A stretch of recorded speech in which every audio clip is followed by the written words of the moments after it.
Welcome back to the Grid Talk podcast. This is episode 172. My name is Tom Horrox, and today we'll continue our Fireside Chat series with a special guest to talk about the upcoming Formula One season. Joining us today, we have Jake Boxall-Legge from Autosport to talk us through some of the more technical elements of the new regulations. Hi, Jake. Thanks for coming on. Thanks for having me. Looking forward to it. It's been an interesting testing season, so I'm sure we'll have lots to talk about. Yeah, and we might even be allowed to call it testing by the end of this. You never know. For those of you who don't know who this person is, who's on the other end of my Zoom call, who are you and what is it that you do? So I'm Jake, as you have so kindly introduced me as. So I'm the technical editor at Autosport. So I'm covering all kinds of technical things that happen in Formula One and sometimes in other championships as well. Also this year I'm covering Formula E as the on-the-ground reporter as well. So I'm sort of all over lots of different parts of motorsport. So I have a lot on my plate, but it's always really good fun. Yeah, it's not fun trying to cover more than one motorsport. I've tried that before and it's quite difficult, but I can't wait to get into that. If you just make sure you subscribe to us on YouTube by clicking the bell and you'll be notified whenever we go live. And don't forget to give us a thumbs up as well. If you enjoy our show, please leave us a 5-star review on Apple Podcasts or on Spotify now. You can do that as well, as it really helps us climb the charts. But speaking of climbing the charts, everyone is expecting to be a lot better this year with the new regulations. So getting straight into it, what is it that you think is the biggest change this year, and what is it that makes you most excited / worried about the upcoming season? I think it's the fact that everybody has had to come up with something completely different for these new 2022 regulations. Obviously, it's a huge change in terms of the aerodynamics. The way that everything worked before doesn't really transfer to what they do now. And it's just interesting to see how every single team has adapted to this clean sheet design, if you like. Nothing that they could use from last year can be carried over. You've seen the cars from the last few years sort of be evolutions of each other, have the same kind of style. That's all changed now. And I think one of the biggest things that is visible on the new cars is perhaps how the front end looks now attaching to the front wing, the huge variation in side pod designs, for example, as well. As for things that make me worried, is it going to be this silver bullet for the overtaking that we want? One of the things we saw in testing, or the shakedown as F1 officially wants to call it, been the porpoising of the cars on the straights, which I'm sure we'll get into a little bit later as well, which sort of makes me a little bit worried as well, for the drivers in particular. I'm quietly confident that we'll see some really good races with these cars. I mean, for the most part, I think they look absolutely spectacular. They look aggressive. They look like Formula One cars, and they sort of have that hint of almost the late 80s, early 90s in them, which I really, really like. So I'm looking forward to seeing how they actually, race when it comes to the first race in Bahrain.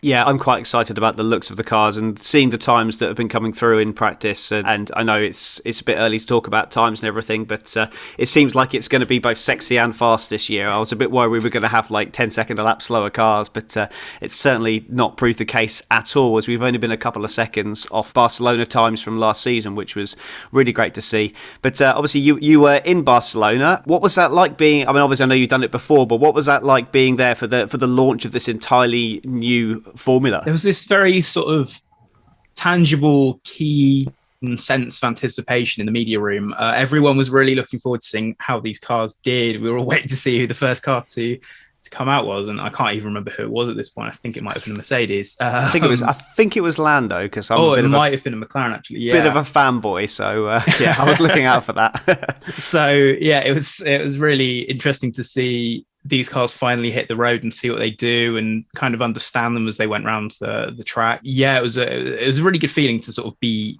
there for the sort of dawn of these new cars as well. I mean, obviously having I've done I think the last test I did was 2020. I couldn't really do 2021 because of some small global event. It had a different feeling to that, because that sort of felt like a continuation of whatever 2019 brought. Yeah, this feels completely new, and everyone was sort of falling over themselves to see who was good, who wasn't good. Naturally, obviously, we have no idea still. I don't think we'll know until we get to Bahrain, but yeah, there was just sort of like that very keen sense of anticipation from everybody, I think. Yeah, and it's great that obviously you get to witness that firsthand. It's just a shame that there was no fans there to witness it with you. I know it's not exactly ever a sellout, Barcelona, but especially testing, but given everything that we've seen last season and the trajectory that Formula One's on, I think it potentially could have been a pretty decent selling test. What's your opinion on that? I mean, what were the reasons as to why it was behind closed doors? There's lots of rumours about money and teams not wanting to be embarrassed. But what's your take on it? I'm sort of split, to be honest with you. As somebody who works in F1 sort of tangentially, I would never say testing is a particularly fantastic spectacle. It's just cars going round and round endlessly. But I kind of also get, why you would want to be there. And every year that we go, usually there's lots of fans that have turned up, especially for the event. And there were still fans that had turned up to hang outside the gates, which, I admire that level of sort of that dedication. At the same time, yeah, it was, at the end of the day, it was probably money. Bahrain offered a lot of money to host the official test, and this was essentially just a shakedown. I think Formula One kind of thought it would be like the tests of old, where it's all behind closed doors and teams could just spend a lot of time troubleshooting and that kind of thing. But at the same time, I think they were also worried that things wouldn't work out straight out of the box, and they did. I mean, the internals of the car, they're not too far removed from what we have now. So I don't think that should have ever been a worry. But yeah, I think they were just sort of worried that fans would be sat in the grandstands waiting for one of the 10 cars to pop out and not doing so. But that didn't prove to be the case anyway. I mean, you talk about the internals of the car being the same. There is one thing that has changed, which is the thing that's powering them, the E10 fuel. I don't know if this kind of fits within your remit or your understanding, but it's something that I've not quite got my head around about what the difference is with this year's fuel to last year's. What for you is the difference, and how does it affect the cars? So what you've got now in the new fuel is it's E10. The 10 stands for 10% bioethanol. So obviously it's a step towards e-fuels and more sustainable fuels for the future.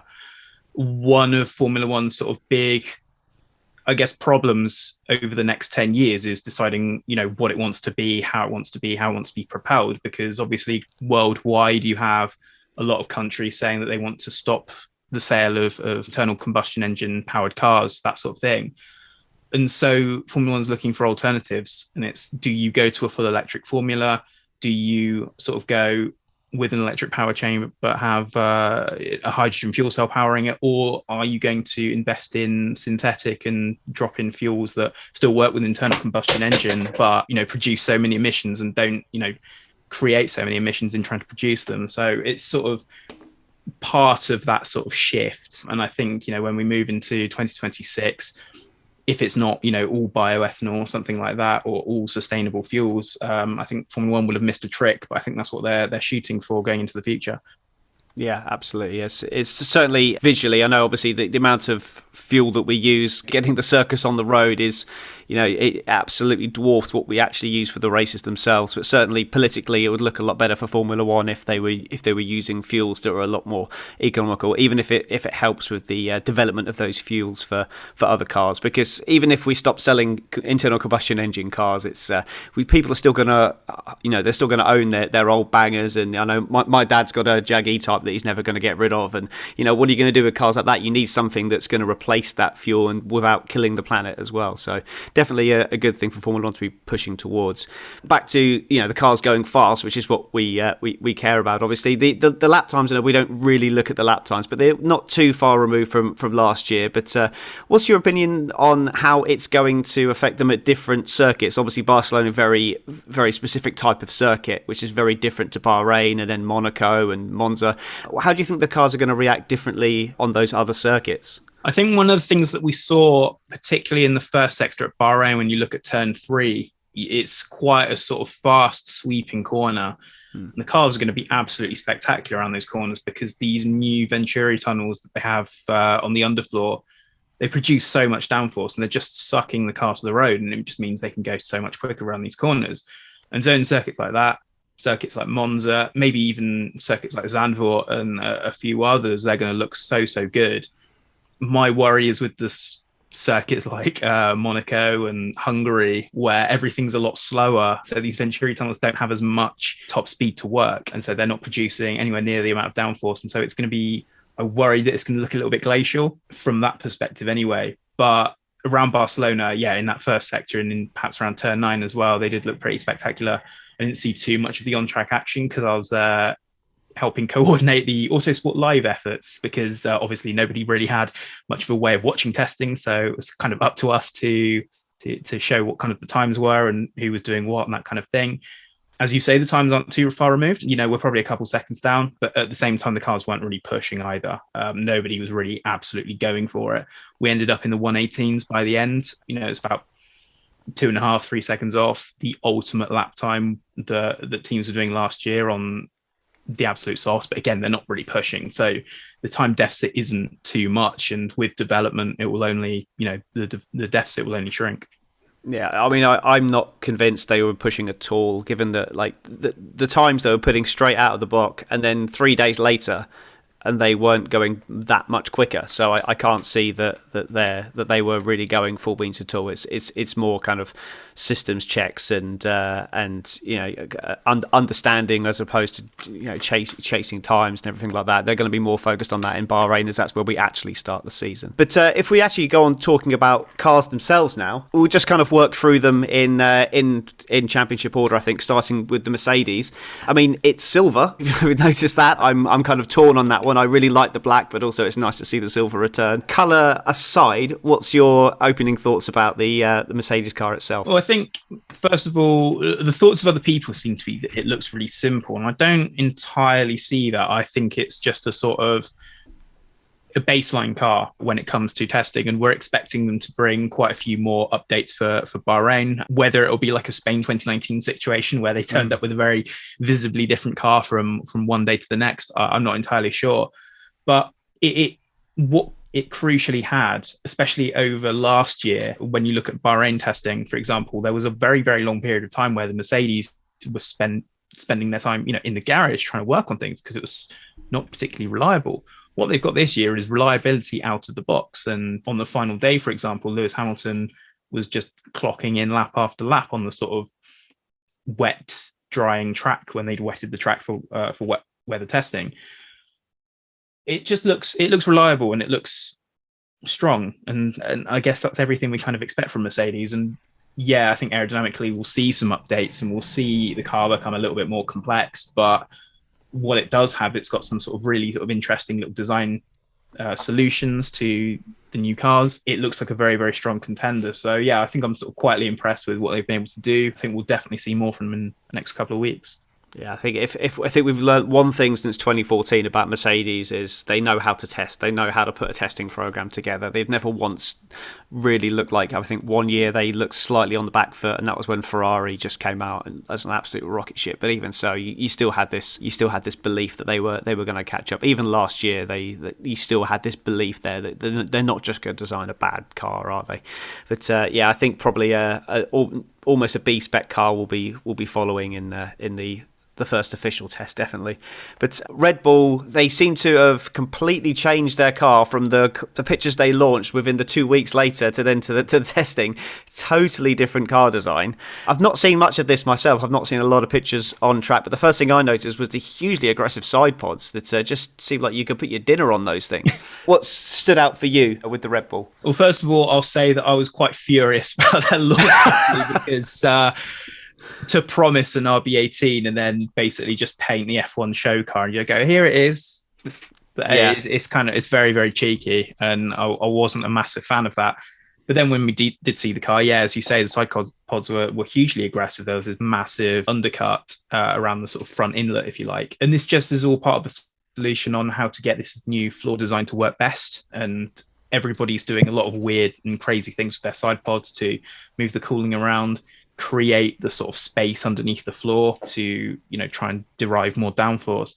And that's just one of their solutions. And, if you look sort of further back, you can see the side pods are sort of quite flat-sided. Obviously, packaging is very, very crucial in this area. It is an interesting car. You can see that they've concentrated a lot more of their cooling towards the sort of the center line of the car and using the overhead intake to produce that cooling effect so they can shrink the side pods more. Everything else sort of looked in its place. There wasn't, other than that, there probably wasn't too much to say about it. I think, again, like Mercedes, they'll bring more things to Bahrain. So it'll be interesting to see how that car develops and how that sort of metamorphosizes over the coming weeks again, because these two teams, we expect them to be in the hunt for the championship. I don't think that we'll suddenly see this drop off even with the new cars. Yeah, I wasn't surprised that Red Bull put out such a pitiful attempt at saying it was a launch. It was in my opinion, a bit of an insult to the intelligence of the viewers to say yes, this is our car when clearly it wasn't, and such a rapid redesign in 2 weeks. Just a bit of a kick in the teeth to the hardcore fans, I think. But yeah, it's Red Bull, I don't know how you feel about this, but my opinion of Red Bull, I actually predicted them to finish third or fourth in the championship this year because of my opinion, they always tend to start slowly, and it just seemed like they were putting much more into last season than Mercedes were. And Mercedes were, given that they put hardly any updates into their previous year's car, into their 2021 car, because the 2020 car was so strong, and then to switch off development so early to this car, surely they must have absolutely mastered the regulations, because a team like Mercedes spending that much time on a car, surely they're going to have an absolute world beater. So yes, so I just fully expect the Mercedes to have brought an absolute world beater to the season this year. But it seems like Red Bull and Ferrari and McLaren indeed do seem to be a lot closer than I was expecting anyway. But what do I know? I'm not exactly an expert in the field. But one thing that looks like I did predict right is that Ferrari their trajectory would continue, and they do seem to be onto a bit of a winner at the moment. What's your opinion on Ferrari? It seems to be very, very different to everything else that's come out. In terms of aesthetics, I really, really like it. I think it looks like a 90s Ferrari. It looks, there's so many sort of like little design elements that just look fantastic. And the livery as well, the black wings, for example, again, 90s, it's fantastic. I really, really like it. The striking thing is these massive side pods with the big divot in the top. And that's a solution that we've not really seen. Probably we weren't really expecting. And again, this is a situation of how they're packaging their cooling solutions. And we saw this was particularly with Alpine last year, that big engine cover, because they were concentrating all the cooling elements in the center. And we've seen teams like in Red Bull and Williams as well do that, so they can shrink the side pods. Ferrari's gone completely the other direction. They've gone for these big side pods with a very, very small overhead cooling inlet and intake inlet, so that they can focus their cooling on the side pods. And so you've got these massive fins or gills or whatever you want to call them in the bodywork, and so they can make the very rear end very, very tight, and so they can open up all of the bodywork at the rear. So there's some really interesting elements at play with this Ferrari, and the front end is really interesting as well. If you look at the nose cone, for example, the very, very front part of that, the tip, the wing attaches to, that's completely interchangeable as well. It's like a modular design. So they focused all the crash tests on the bit that attaches to the chassis, and then the very, very tip of that, they can swap it out and change it if they need to relatively quickly, rather than having to lug a big bunch of wings around every race weekend. So yeah, it's a really, really interesting design, and it's gone really well. It's the car that produced the most laps in testing as well. Charles Leclerc and Carlos Sainz looked, metronomic out there, just putting mileage on the car, and it seems to be in working order. We don't know, and the drivers have said that they don't know how good it is at this point, but it must be quite good, because it's relatively consistent, and that's what the drivers need. Yeah, it's there's certain elements of the car that reminded me of the sort of the 2010-11 time-ish McLaren, where they had the L-shaped side pods there, but that was sort of a slightly different design there, but very kind of, the last time I remember seeing side pods quite so sculpted to fit the car. And yeah, with the driver lineup, definitely two incredibly strong drivers. The car looks strong. It looks like it's going to be a good season for Ferrari. But they have won the testing championship on numerous occasions, and as yet in the last decade and a half, they haven't won a championship. So let's wait and see. Hopefully, it's brighter times ahead for Ferrari. But moving on to McLaren. The most common thing I'm hearing about this car is the whole push rod in the front pull rod in the front, push rod in the rear. I have absolutely no idea what that means. I mean, obviously I know what it physically means, but what that means for the car itself, I have no idea. But I mean, is it all about the suspension for the McLaren, or is there any other much more subtle things that we should be looking at? I think the suspension is a bit of a small thing, really. When you consider suspension packages today, everything works pretty much very, very similar from one car to the other. It's just about how you package it from an aerodynamic standpoint. And going for the push rod at the rear, what this means is you've got the attachment point to the wheels at the very bottom, and then you're creating your tracking through the push rod, and then that rocker is being mounted to the top of the gearbox to then interact with the shocks and dampers, or the springs and dampers rather. So it's just a way of packaging it. And by moving the rockers to the top, you've got more floor space available that you don't have to sort of create a bulge for or anything like that. So you can open up more of the floor. And the pull rod at the front is something a lot of teams have experimented with over the last few years. Everybody eventually always shifts back to push rods. But I think the sort of demands of the new cars mean that it's not as cut and dried. Obviously it will provide some kind of vehicle dynamic or, difference compared to a push rod. But I think largely in terms of packaging, it is an aerodynamic one again. And it's just being able to sort of put all of the suspension members in a sort of much tighter space so that, you can open things out or direct things to go the way you want them with regards to airflow. So it's probably an aerodynamic decision rather than a kinematic decision. But it'll be interesting to see how it works out for them, certainly. I think there's still a few more sort of interesting elements on the McLaren as well. I know that the paint job has been divisive. I really like it, but I know that there are a lot of people who don't. And again, we've seen this trajectory from Lando Norris as well, just getting better and better with each season. Now that Daniel Ricciardo's had a season with McLaren to assimilate himself within the team, it should be a much stronger year in theory for them if they've got the design right. Yeah, I think the paint job response from you was the correct answer. I think it's the second best looking car on the grid. We've already covered the best looking car on the grid, and it pains me to say the Ferrari is the best looking car on the grid, but I genuinely think it is. Yeah, no, and Lando as well, amazing trajectory. I just really hope this year's works out better for Ricciardo, because he really needs a strong season this year. And talk about again cars that looked great last year's. Potentially best looking car on the grid, Alpine, in my opinion, which again is divisive, is now the worst looking car on the grid. I just cannot get on with that paint scheme. Paint aside, what about the Alpine? What struck you from that? Not a massive amount, to be honest with you. I've not seen a lot from it in the first couple of days. It looked pretty solid on track, and then on the final day, Fernando Alonso did 12 laps, and then the car just gave up on him, and it was very, very smoky at the back of that Alpine. I think one of the key things about it is that Renault has produced an entirely new power unit for this one. They focused on getting as much performance out of it as they can, and then they'll focus on reliability. And then reliability did look good in the first couple of days, and now I'm not entirely sure where Alonso's problem that ended their day of running on the Friday puts them in terms of reliability. But it does look relatively quick. You'll see with their sort of like side pod solution, for example, they've gone sort of more of a halfway house, if you like. They've got the sort of ramped elements that's bringing more airflow down towards the rear.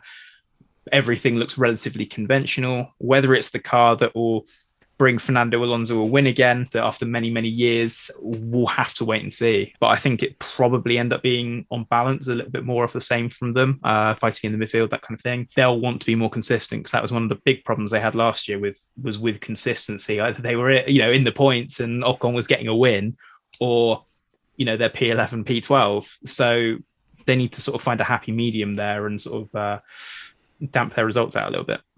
Yeah, well, Bottas is going to be a bit further back, so he's not going to be able to gift them a win this time. He's going to be taken out the back of the field instead of the front of the field this time. But yeah, no, it's one of those cars I just not really see an awful lot of. Obviously, it's not been on track a lot either. I heard people saying that it was audibly much quieter than the other cars, but that might have just been the Renault power unit. But we've obviously got nothing to compare it with. I heard rumours towards the end of last year and the start, but on the run into this year, that Alpine were the team that had found that golden bullet to propel them up the order, and I was kind of expecting to see Fernando Alonso coming out swinging and absolutely loving life, but that just hasn't transpired at all yet. So I'm hoping that they certainly do have a bit more of a consistent season and can fight up there with the big boys. But honestly, I just have no faith in the Renault organisation and their ability to put a winning program together anymore. It just seems too top heavy in politics and too many people,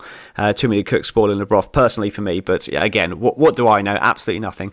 But another car that I think is absolutely beautiful looking car, but I've not seen a lot from it. It's the AlphaTauri, but it's obviously the sister car to the Red Bull has got very different philosophies all across the car to the Red Bull this year, which has surprised me. Yeah, I think there's sort of like some similarities, but with regards to suspension and things like that, they've gone in very much the same way as they did last year. And as you know, AlphaTauri takes Red Bull suspension, but you know they've continued to persist with the direction of last year. With regards to the car itself, there's sort of Red Bull influences in the side pods, but perhaps not as extreme. Look at the front wing on the AlphaTauri is quite, you know, compared to the other teams, a little bit more extreme than perhaps others. Interesting to see how they're directing airflow out and that kind of thing. But the car has been really quite reliable. And Pierre Gasly's done a lot of running. Yuki Tsunoda did a lot of running on the first day. Unfortunately, Tsunoda couldn't do any laps on Friday because Gasly crashed at turn 5 and they weren't able to get the car sort of ready and up and running again, which is a bit of a shame. It would have put a bit of a dent in their testing program. But I think, again, this is a team that does quite a lot with a little. They've really streamlined their organization in the last couple of years. You know, they've gone, why are we building suspension components and gearboxes and that kind of thing when we can just buy them in from up the road and free up our resources for other things, which I think is a really, really smart way of going about battling in the midfield, because since they started moving on towards that program, we've seen them really sort of cement themselves as a midfield force. And they were very, very nearly in with the shout of getting 5th overall last season.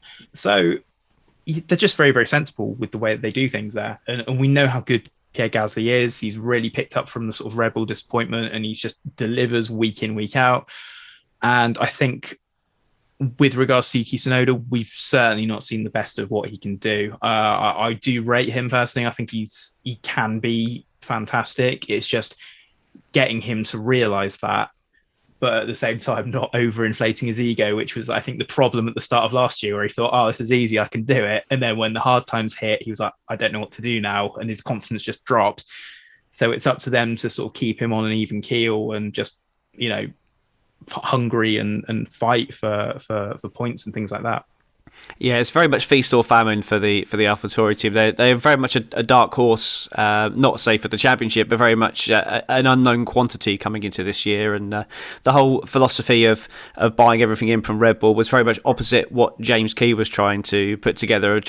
I think he was just worried that Red Bull were going to pull out at a moment's notice, and he wanted the team to continue. But obviously, you know, what they were looking to do long term didn't really fit in with what he wanted, which is why eventually he jumped ship to McLaren. But another car that, for me, that the first car that came out that we saw properly, the Aston Martin, never for me has a car aged so quickly. When I first saw it, I thought, wow, if this is what Formula One's going to look like, it's great. And now at the end of it, I look at it, I just think that looks old to me. It looks, is it just a case of that they just, have they got more stuff coming, or is it that they've that it's just that, you know, the recency bias of the fact that they were the first out, they now kind of looks a bit more dated? And have they kind of gone with their design too early, or, you know, could they have maybe put a few more weeks into developments? They'll certainly have some stuff coming for sure. I think everybody will, to a degree. What happens when you design a car is you usually set a point around sort of November, December time where you say, this is where we freeze our design. This is what we're going to build for the first test. And then everything we design after that, that'll go in the pipeline, the tests and the first few races and that kind of thing. But it is a very interesting design. From top down, those side pods look absolutely huge with the huge gills on top. But if you look at it kind of side on, you know, down the flanks, there's this big undercut, and it kind of works in the same way as, you know, side pods in the past have done in sort of channeling the airflow towards the rear of the car, which is what aerodynamics is trying to do. But they've also sort of matched that with this very, very high nose in comparison to the rest of the other cars as well. And that's sort of something that they've ploughed their own furrow on, I think. No one else has sort of really gone for that. They've also sort of gone for like the little spoon-shaped front wings, and Aston Martin's gone in a different direction. Obviously, I think one of the other sort of pertinent parts of the team is the changes at the top as well. Obviously, Otmar Safnauer has gone, and Mike Crack has come in from the BMW sports car project. I think they were trying to replicate the signing of Andreas Seidel and what he's done for McLaren in rebirthing the team. They wanted somebody with a little bit of outside knowledge that can come in and sort of whip the team into shape. this was a team that historically has, again, done a lot with a little. And now they've got this money from Lawrence Stroll and Aston Martin. It's like, do they know what to do with it? Do they know how to spend it efficiently? And that's something that they need to come to terms with. I do like the car. I think it looks really interesting. Whether it's quick, I don't know. And again, it was another car that ran quite reliably, and then Sebastian Vettel had a blowout on the final day, and that kind of put a spanner in the works a little bit for them. Yeah, I think they'll be just fine. I don't think they're going to be pushing top four, but I think they'll be. I think they'll be okay. I think there's too many good people there, and they've put too much into this car for it to be an absolute dog. So I think it's. I think it'll be fine. Moving on to the Williams, finished 8th in the championship last year. Most disappointing for me with this car was just the fact that they've removed the Senna logo off the nose cone, which was a bit disappointing from me. But I'll try not to dwell on it too much. But yeah, what were your thoughts with the Williams? It's quite a striking car, I think. Yeah, it is. When I first saw it, there were two things that jumped out at me. First of all, paint scheme. It looks like a Neo from Formula E. Mm-hmm. And secondly, it was the nose, which looks incredibly similar to the FW13 from 1989/1990.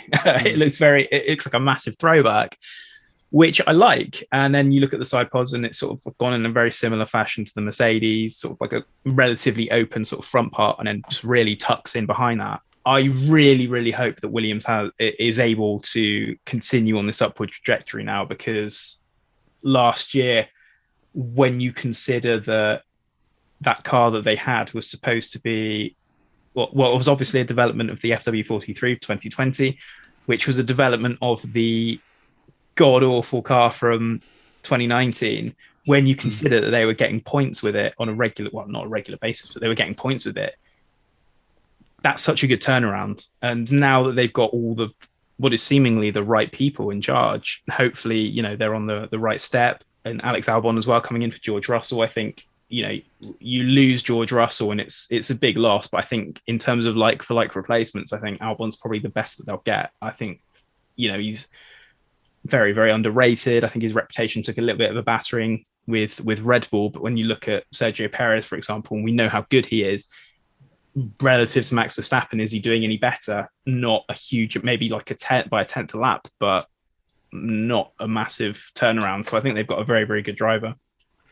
Yeah, I mean, I think this all stems back to when Gasly effectively blew his chance, and I think he probably has to take some responsibility for how that went down. But he was a built-in perfect number 2 for Max Verstappen, and it just didn't work out for whatever reason. And Red Bull have never really found a solution to that, and I still don't think that Perez is the absolute solution, or he certainly hasn't proved it, but maybe with this new car he may well do.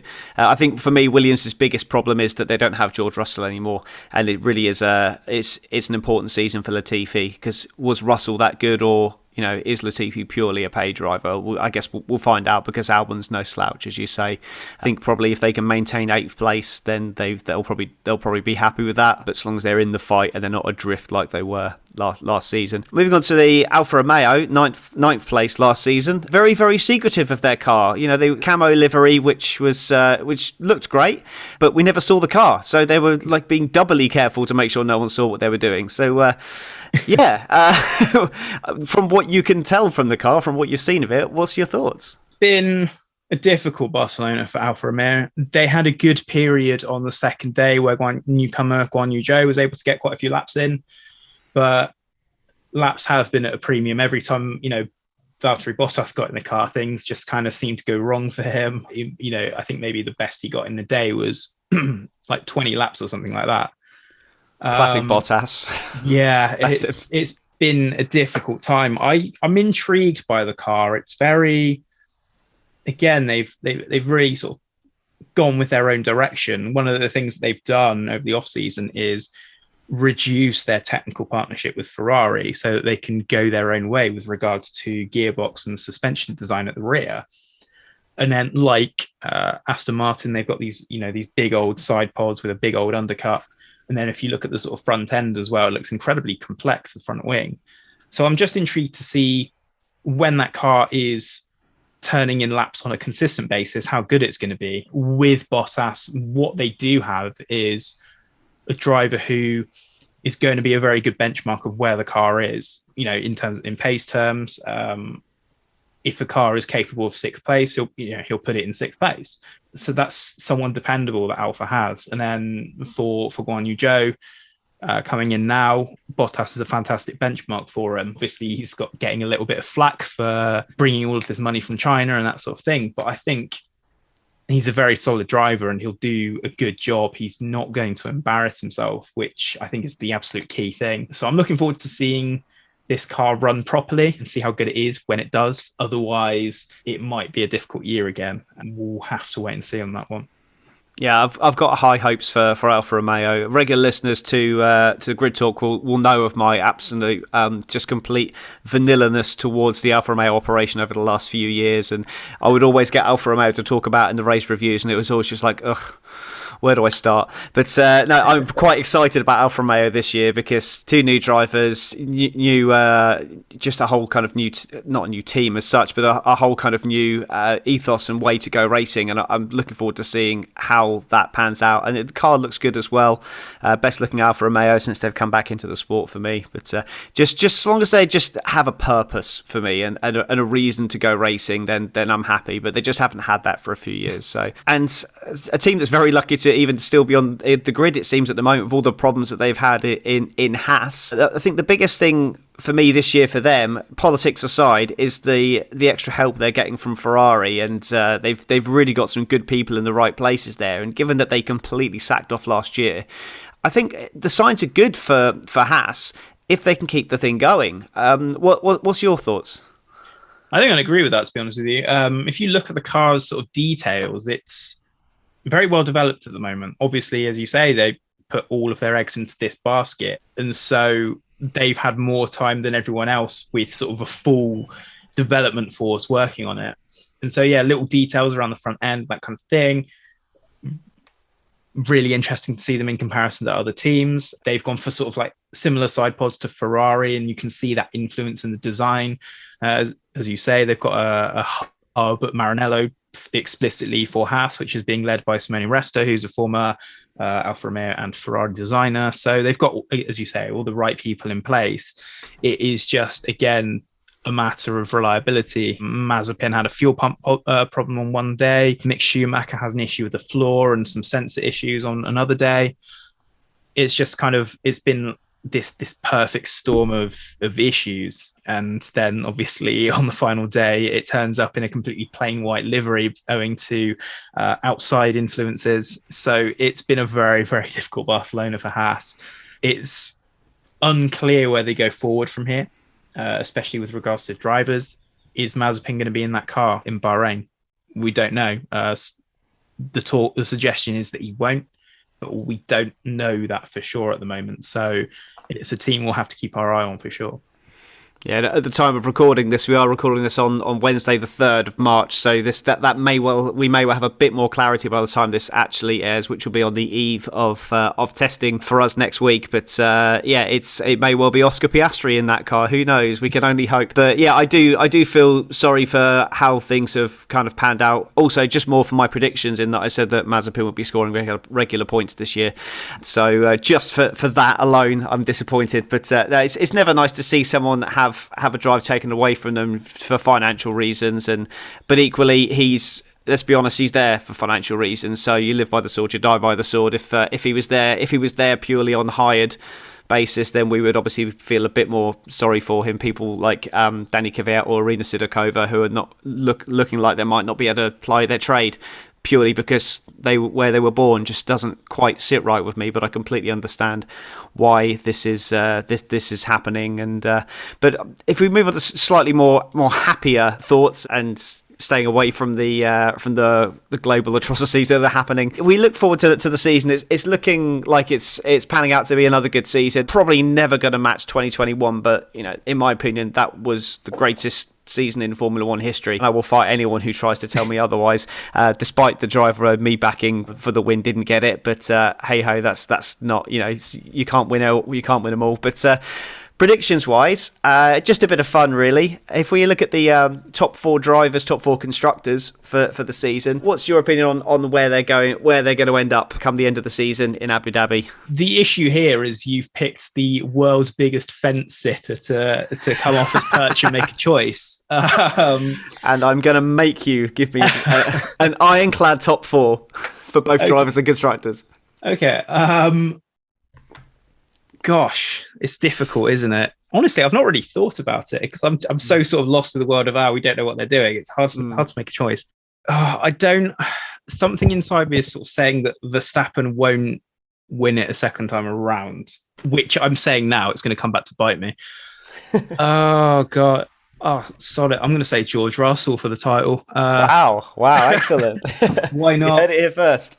And then, I think, if the Mercedes is good and Russell knocks it out the park first try, why not? But honestly, on a serious note, I think probably we're looking at Hamilton's 8th title. I see Mercedes, having a much better car when it comes to Bahrain, and it's reliable.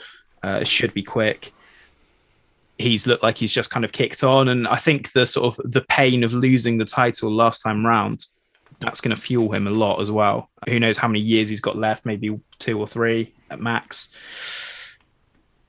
Yeah, I think Hamilton for an 8th title, probably Verstappen 2nd, Russell 3rd, and I'm going to say Carlos Sainz 4th.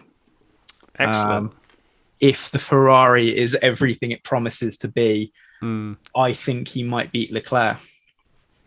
He did last year, but certainly on performances, Leclerc looked like he had the edge. For me, he's got the overall peaks, but Sainz has got the consistency. Always call him Sunday Sainz because he just does it on a Sunday. And if he can he tends to make more problems for himself in qualifying by making mistakes than Leclerc does. Monaco aside, but then in the races he tends to just get on with it. I thought he tended to be on the alternate strategy a lot for Ferrari, the one that was kind of like, well, we'll put Carlos on this and see what happens. And then he just always made it work, whereas Leclerc can't do that as well, I don't think. So I think, for me, Leclerc's going to have the edge over Sainz this year, because I think he's been taken by surprise by Sainz a little bit and thought he was just brought in as not so much to be a number 2, but just thought he naturally would fall into that number 2 position due to his ability. But for me, I'm with you for your proper prediction in with Hamilton. I would love for it to be George Russell, but I do think I think Hamilton over the course of a season has probably got a little bit too much for him. I'm actually going bold with my top 4 and saying it's going to be Hamilton, and then I'm going to say Leclerc, Verstappen, Norris. I think it's going to be one of those seasons where you have the teams are going to have to make a decision, and they're going to have to sacrifice one of the drivers. And I think ultimately that's going to lead to benefits for Ferrari because they're going to have a very strong car, but I think they're going to take longer to make that decision on who they're going to back because they're not used to being in that position. And I think Hamilton will take the lead over Russell, and then obviously Verstappen naturally will just take the lead over Perez. That's my top 4. It's a bit bold. Four drivers from 4 different teams in the top 4, but I reckon as well, going into certainly the penultimate race of the season, those 4 drivers will all be in with a shot at the title. That's what I'm going with. That's bold. I hope so. I really hope so. That would be fantastic. 4 teams in it. For Formula One, I think especially after last year, it'd be absolutely great. Yeah, even if it's not as exciting a season, certainly to have that, because we've had it before. We've had 4 drivers going for the title in the last race, but do you remember what happened in Abu Dhabi 2012? I know Vettel won it, but I don't remember what. It was 2010. Was it 2010? Sorry, 2010. Vettel, yeah. And then Alonso was stuck behind Petrov forever. But yeah. That's right, yeah. And it was just Webber and Button or Hamilton, maybe. I can't remember now. But yeah, it's just, that's the thing. 4 drivers in with a title shot on the last race of the season. You'd think we'd be talking about it for forever, but we just don't. No. because it just nothing really happened in it. So yeah, I'm hoping that's kind of rectified this year, and we have an exciting title battle with more than two drivers. Obviously, nothing's really ever going to match last season, but hey ho. So going on to constructors, I think we all finally had that question answered last year of what's more important. The teams will always say the constructors is more important, but when it comes to the championship, the drivers' championship is clearly what they want. I think both Mercedes and Red Bull proved that completely, without doubt, last year. But constructors wise, what's your thoughts on that? I can probably make a guess based on your driver choices, but go on then. Top four, no fence sitting. Top four constructors. Yeah, I think it will probably be the same as last year, and I'll go Mercedes, Red Bull, Ferrari, McLaren. But I kind of hope there might be a surprise fifth team. I'm not 100% sure if anyone's got it in them to be that fifth team. Maybe in terms of consistency, AlphaTauri, but in terms of the final day of testing, God, I'd love to say Williams. That would be so good. But I think it might be a stretch too far. Yeah, I think top four, that's going to be difficult. It'd be nice, the midfield to just have the second field. If you had the top four and then everyone else just fighting out, that'd be fine. I mean, to be honest, I'd be fine with just like having it very similar to how we have it in IndyCar and again in Formula E, where you just have. You just don't know who's going to win each race. Not quite to the extremes that we saw last year in Formula E, but no. certainly like the IndyCar model, without having a spec series, the way that they go about racing, and that they say that it's a good result if you finish seventh. If Lewis Hamilton finished seventh in Bahrain, it'd be a disaster. So if we can get to a position where seventh place in a race isn't a disaster for someone in the championship hunt, then that'll be a good place to sit. I'm going to go bold again on this and say that Ferrari win the Constructors' Championship. And then it would be Mercedes second, and yeah, I think as much as I want it to be a good season, Ricciardo, I think it's going to be Red Bull third, McLaren fourth, but and that's mostly going to be down to Ricciardo. And then extra prediction on top of that, we then have Pato Award in there for the following season, but that does get very very convoluted, and a lot of things have got to happen before that happens. It certainly would be fun. I don't necessarily think it would happen, but I think for Formula One it'd be an interesting thing. So moving on then to one last point then. So who's going to win Bahrain? Oh god, who's going to be quickest, or certainly quickest in Bahrain? I'll let you off to say who's going to win. Who's going to be who's going to be the team to beat in Bahrain? I'm going to sort of bring this back to 2019, where Charles Leclerc was very, very close to winning before everything kind of went wrong and he lost power, and he still finished third. So I'm going to say, I might say Leclerc, if the Ferrari's good. Yeah, I think Mercedes will be quickest. Whether they win or not, it's who knows. But yeah, I think they'll be the quickest. Have you got any other bold predictions, any surprise winners or podiums or anything like that you want to throw in just for good measure? I think we'll see a Williams on the podium again this year. This time on merit rather than that'd be nice. The race is cancelled after 2 laps because it's too wet. Gosh, I think Haas points. I think I think on balance we'll end up seeing Pietro Fittipaldi in the other car. Which is probably a less inspiring choice than Piastri, but yeah, he's there, and it'll be a very sort of a weird transition. But yeah, I think Haas will probably be back on the point scorers again. Everyone will score points. Well, all teams, sorry. Any massively bold predictions? Lance Stroll to win a race. I can actually see that happening. He's a solid driver. He's a solid driver now, but he's had 6 years to learn his trade. So he's put him in a winning car. It's where these people that they come through the racing formulas. They try their they ply their trade, learning how to win races. Everyone who's in Formula One knows how to win a race.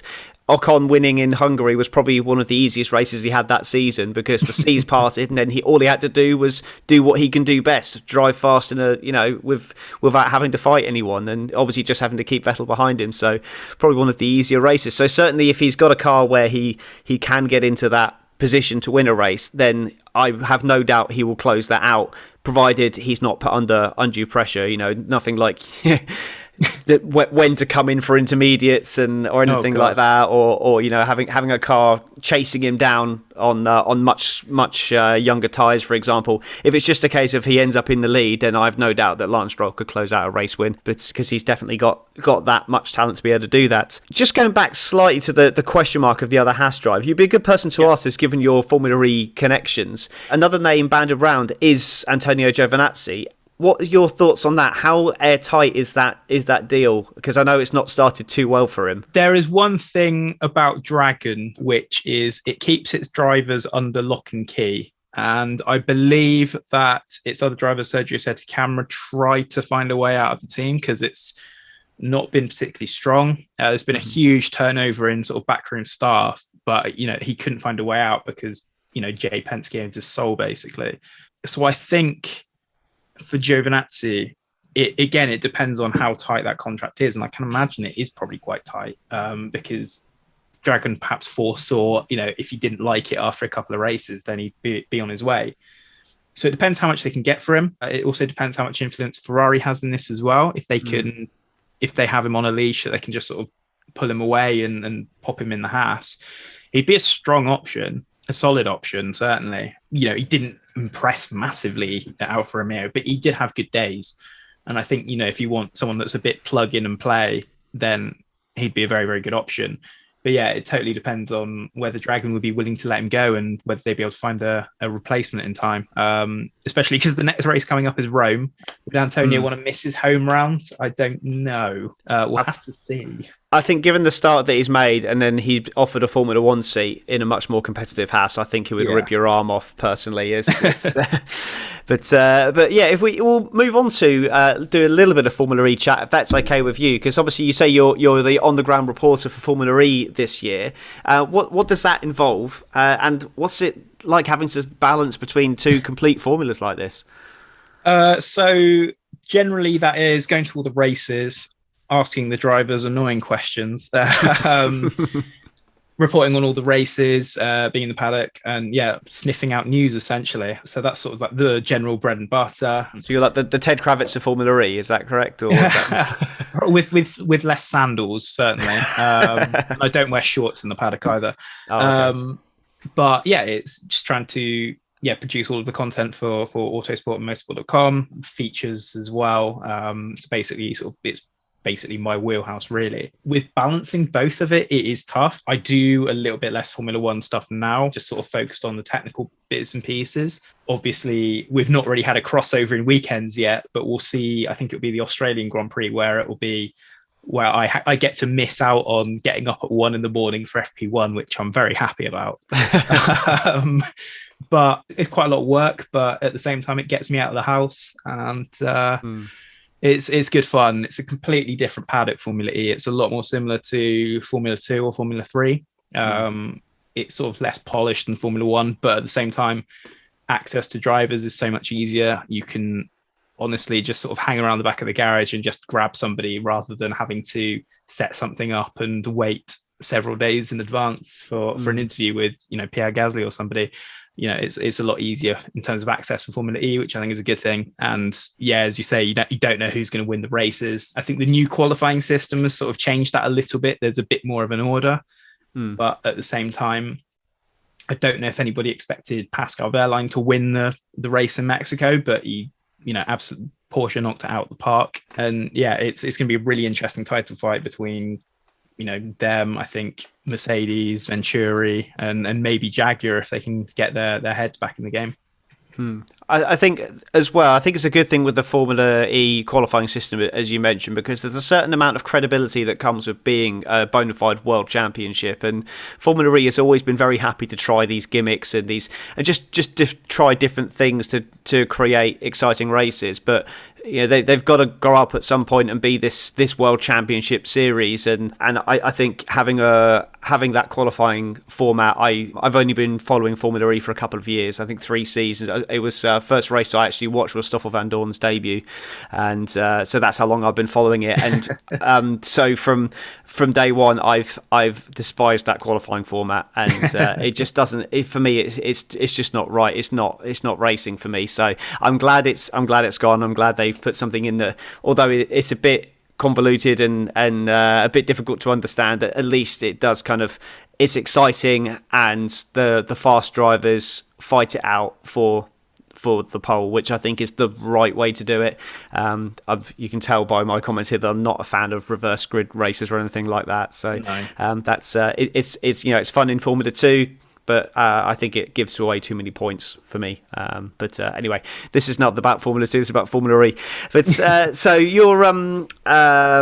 what would you say? Obviously, I've touched on now about the gimmicks and the excitement of everything in Formula E. What would you say then are the pros and cons of each series? Because everyone talks about Formula 1. We all know it's not perfect, and Formula E perhaps unfairly does get a bit of a bad rap. And I do think Formula E is a lot better than a lot of people give it credit for. So, what's your opinion on that? What's the pros and cons of each series?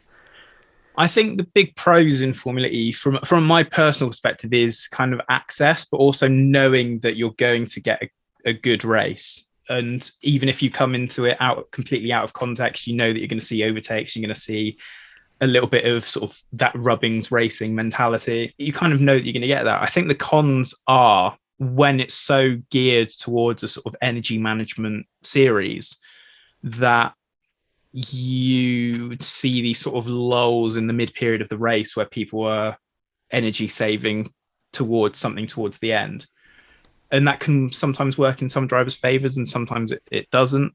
We saw in Mexico, for example, that Porsche did quite a lot of heavy energy saving at the start of the race, which was kind of exciting because, I guess it wasn't exciting for them because they were being overtaken, but they knew they had something in hand for later, and they pushed the race sort of lap past what everyone else was expecting, and then everyone was having these problems and falling back.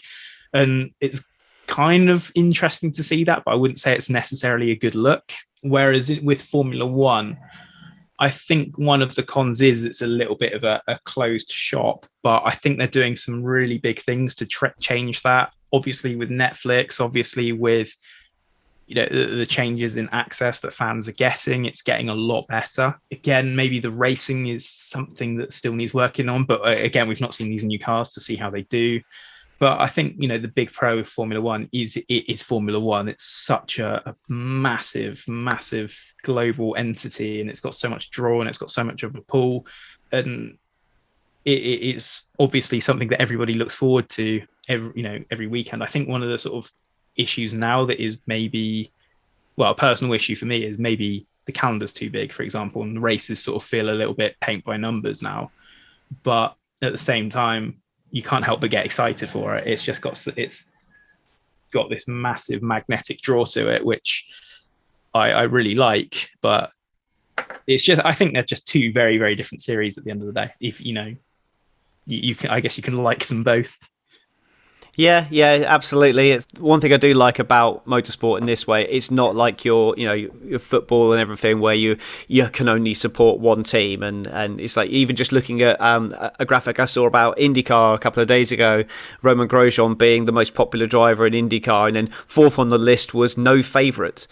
That was for me the biggest thing there, that people they didn't have a favourite driver. They just, and I admit I watch it, and I cheer for Pato O'Ward, or I cheer for Alex Rossi, or I'll cheer for Jack Harvey being British, and so I don't have a favourite driver, or I don't have a favourite team, and I think it can be a bit more like that in Formula 1. But again, with Formula E, you can like these different series and enjoy them and be excited by them without feeling like you're cheating on your wife because you're cheering on Andretti in Formula E, or you're cheering on Dragon in Formula E. But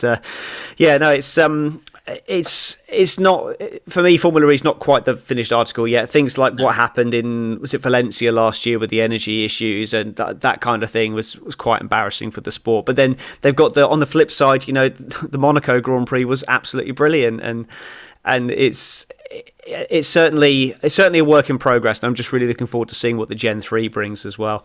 But bring it back to Formula 1. I'll just ask your opinion on one more thing before we go. There's the talk about Andretti coming into Formula 1 potentially, certainly something to talk about, and there's rumours about Formula 1 just don't want them, and which just for me just seems very baffling. But have you heard anything to the contrary on that? What's your thoughts on it? I first of all, I'd love to see Andretti in Formula One. I think a lot of people would. I think a lot of people love the sort of feeling of having a new team on the grid. It's always a really sort of fun moment. It's one that in modern years we've not really had a lot of. I don't know whether Formula One wants Andretti or not. It's completely up to the FIA to open up the tender process. And I think it would have to be a sort of process like that. And I think it was the same for Haas as well back in 2015, which they were originally going to enter for. It's very confusing. Obviously, the sale to from Sauber didn't go through, because Sauber's shareholders didn't want to give up a certain level of control, and Andretti wanted to buy 100% of the team. They've said before, and maybe this will change depending on the finances of the team, but they've said they've tried to buy Haas before, but Haas wasn't willing to sell. So I guess their only option is to try and set up as one team. Mercedes and Red Bull have said will accept them if they can prove that they're credible. McLaren, obviously, Zach Brown has worked with Michael Andretti on numerous occasions, done so in Aussie Supercars, for example, done so in Indy 500 entries and things like that. That they know each other very well. So Zach Brown says, of course they're credible. They're a fantastic force across motorsport in Formula E, in Supercars, Extreme E, IndyCar, various other categories. I think it would be great personally. It is completely up to the FIA whether they take them on. It's a huge amount of capital involved. They would have to pay $200 million, which is split among all of $200 million, which would be split among all the teams. And then it would be the costs to set up a team, and then working to a budget of what will be next year, $135 million cost cap. So there's a lot of money involved. Plus driver salary as well. I think it would be great, and I would love to see it. But does F1 want another team? The jury is still out on that one, I think. Yeah, I think for me, 12 teams seems right. 11 is great. 10 always seems a little bit small, but it's fine because it's Formula One. As long as you've got 10 competitive teams, I wouldn't want them to come in and be another HRT, four seconds a lap off the pace or whatever. But I'm pretty sure they wouldn't do that, especially if they've got a Renault power deal set up or whatever they've got organised. Would be I think it would be good for Formula One. I really do, and it would certainly help with their presence in America, which is already it's growing by the day.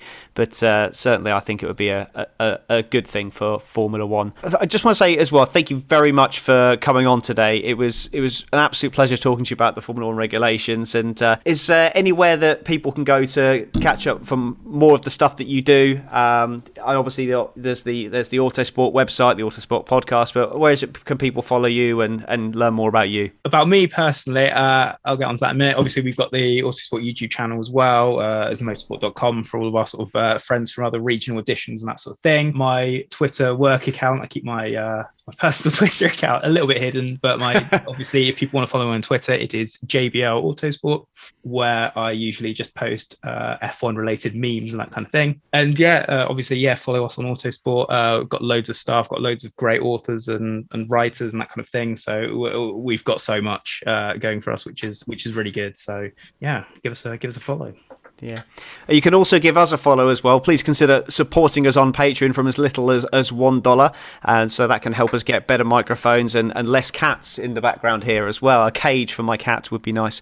We are available on all major podcasting platforms such as Spotify, Apple Music, Amazon Music, Verbal, Omnistudio and Pocket Casts, as well as being available on the F1 Chronicle website too.